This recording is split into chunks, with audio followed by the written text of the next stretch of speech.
Welcome to Nufftingz Reviews, where we take a fresh look at the games you might have missed. Today we're looking at Thor: God of Thunder. There is a lot to unpack on this game. So let's get into the title and all the game information. So once again, it's Thor: God of Thunder. The publisher was Sega. The developer was Liquid Entertainment for PlayStation 3 and Xbox 360 versions. The release date was May 3rd, 2011. So I'm way behind. So once again, the platforms that this game came on were Xbox 360, PlayStation 3, Nintendo Wii, Nintendo DS, and Nintendo 3DS. That's going way back. The genre, it was action, hack and slash, beat 'em up, third-person combat, and only had single player, right? The rating for it was teen for fantasy violence. So this game is based on the 2011 Marvel film Thor, but tells an original story set before the movie. Players control Thor as he travels across several Norse realms like Asgard, Niflheim, and Muspelheim. I cannot say that right. Fighting enemies such as frost giants and trolls to save Asgard. Anywho, so let me get into this game and what I thought of it and what it was. So the game itself for 2011 doesn't look that bad. It's okay, graphics wise. And that's not really the problem. The problem with the game that it blows. It's actually one of the worst games I've ever played, and I've played a lot of games. This game was terrible, okay? I picked it up because I'm collecting all the old, 360 games and all that. I played on 360, right? I mean, there was no bugs. I didn't get no freezing, none of that. Like you do with a lot of these older games, they will freeze. There's a lot of issues that could be the game itself or your laser in your Xbox 360, whatever, right? Old hardware will, have some issues, right? But the game itself, it was... I couldn't finish it. Not that I couldn't finish it. It was so boring. It was repetitive. Like the idea was there, but my gosh, was it just boring. Now, it's a 360 game, but look, we've had a lot of good 360 games, right? But this game, nah. Like this game, I would honestly not recommend it. Now, the cool thing about it is that Chris Hemsworth and Tom Hiddleston play their roles from the Thor movies. So Thor and Loki, are voiced by their live action voice actors. The critical reception for this, the Xbox 360 and PlayStation 3 versions were generally poorly received by critics. The scores were 38 to 45 critic score, depending on platform, right? User score around 5.9 out of 10. The reviewers criticized repetitive combat, weak graphics, poor controls, typical movie tie-in quality issues. But the joke is, the Nintendo DS version got better reviews, which is wild. Exact official sales numbers were never publicly released by Sega, but the game was considered commercially modest and quickly discounted.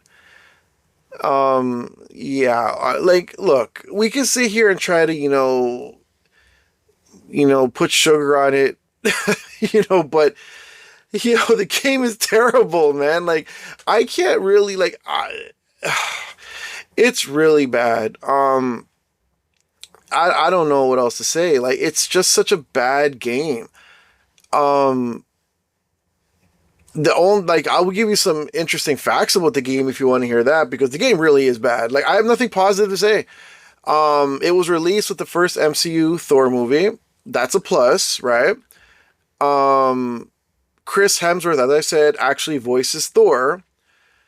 The story is not the movie plot. Now, okay, the thing about that, to me, is that it's cool that they came with their own story. Like, at the beginning, spoiler review, spoiler,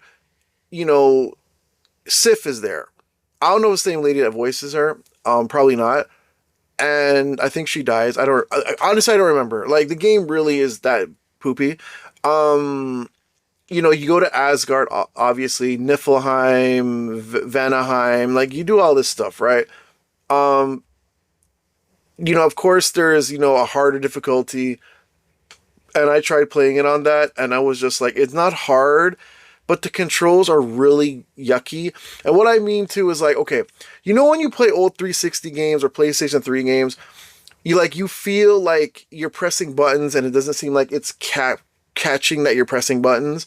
This happens a lot in this game. Like, it's like, dude, you be pressing buttons and the game's giving you the finger. Like, it's telling you, nah, you ain't pressing that. And it's like, yes, I am. And it's like, bro, it's wild how it does not get simple inputs. Like, you're telling you, do this combo. And you do the combo, and it's like, nah, you didn't do the combo. Yes, I did. No, it's like, you're sitting, like, you, honestly, this is the type of game that you'll get annoyed with and throw your controller at the TV. Like, it's so ew. Like, you know, even back in 2011, this game would have been terrible to play. Even when you're 5 years old, you would have played this game and be like, yo, send it back to Blockbuster. Was Blockbuster still around in 2011? I don't remember. But you would have gave that game back. Like, if you got that for Christmas, you would have asked whoever bought it for you why they don't like you. Like, this is how bad this game is. So, but, you know, here's number 4 of the cool things about this game. A famous Marvel writer helped with the story. Ooh. Marvel comic writer Matt Fraction, who wrote Thor comics at the time, helped shape the game's story. So the story wasn't that bad. I'll give him some credit, but oh Lord, it wasn't that good. The gameplay was inspired by God of War. Yeah, inspired, but not even close. Like, God of War plays way better.